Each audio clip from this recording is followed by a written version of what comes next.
नमस्ते everyone, welcome to our channel MCA Gyan. हमारी ये जो सीरीज़ है how to score 55 plus in reasoning, इसमें आपका स्वागत है। जैसे कि हमें पता है कि हम हमारी महाराष्ट्र एमसीए सीईटी जो ये 2027 में है, उसके लिए आपकी प्रिपरेशन अच्छे से चालू होगी। इस सीरीज़ में मैंने नेक्स्ट टॉपिक जो है वो सिलोगिज्म लाया है। इस पर हम देखेंगे कि इसके ट्रिक्स क्या है और इसका एक PYQ है इसको आज हम एनालिसिस करने वाले हैं।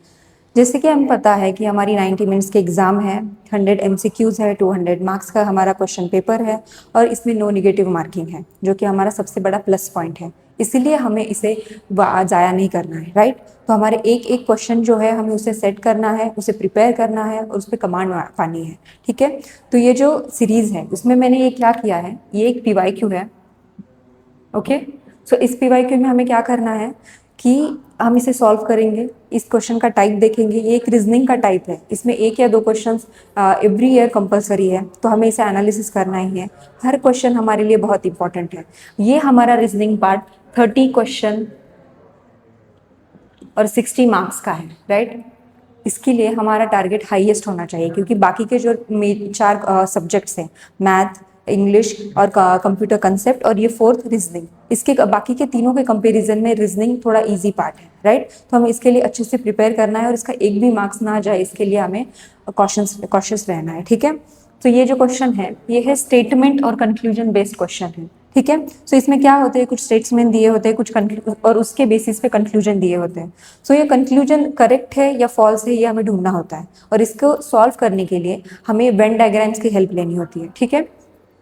तो ये जो वेन डायग्राम्स होती है, तो आई होप अपने ये वेन डायग्राम्स वगैरह अपने रीजनिंग में कभी ना कभी पढ़ा ही होगा, ठीक है। सो हम इससे क्या करेंगे, जो स्टेटमेंट हमें दिए गए हैं तो हम उन स्टेटमेंट्स को चेक करेंगे, उसके बेसिस पे हम एक वेन डायग्राम निकालेंगे और वो वेन डायग्राम के बाद हम देखेंगे कि उन्होंने जो कंक्लूजन दिए हैं वो ट्रू है या फॉल्स है, राइट। सो इसमें इन्होंने कुछ ऑप्शंस दिए हैं, उन ऑप्शंस को हमें देखना है, राइट।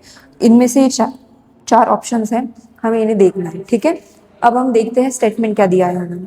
स्टेटमेंट है no women teacher play, some women teacher are athlete. इसमें कुछ उन्होंने कैरेक्टर्स दिए हैं और कुछ एक्टिविटीज दी है, ठीक है। तो वो हमें वेन डायग्राम के फॉर्म में उसको हमें लिखना है। जैसे कि हमें पता है कि हमें पेपर और पेन मिलता है, भले ही ये कंप्यूटर बेस्ड टेस्ट है, लेकिन हमें रफ वर्क करने के लिए हमें कुछ ना कुछ पेपर वो देते हैं, शीट होती है, तो उसके ऊपर आपको क्या करना है, ये ऐसी एक शीट होगी आपके पास, तो उस शीट में ऐसे सेपरेटली आपको क्या करना है, ऐसी वेन डायग्राम निकालनी है, ठीक है।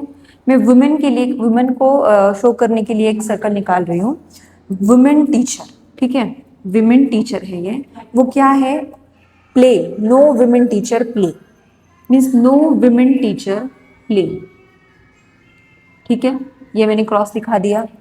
सेकेंड हमारा स्टेटमेंट क्या है, some women teachers are athlete. Some, जब कोई भी सेंटेंस में सम इस वर्ड का मेंशन होता है ना, तो ऐसे हम ऐसे दोनों सर्कल्स को ज्वाइन करते हैं, राइट। अगर उन्होंने बोला है कि all women teacher are athlete, तो हमें ऐसा फॉर्म करें, all women teacher are athlete, तो हम ऐसे करेंगे। लेकिन अगर उन्होंने सम बोला है तो हम बस हाफ सर्कल को ही ज्वाइन करेंगे, ठीक है।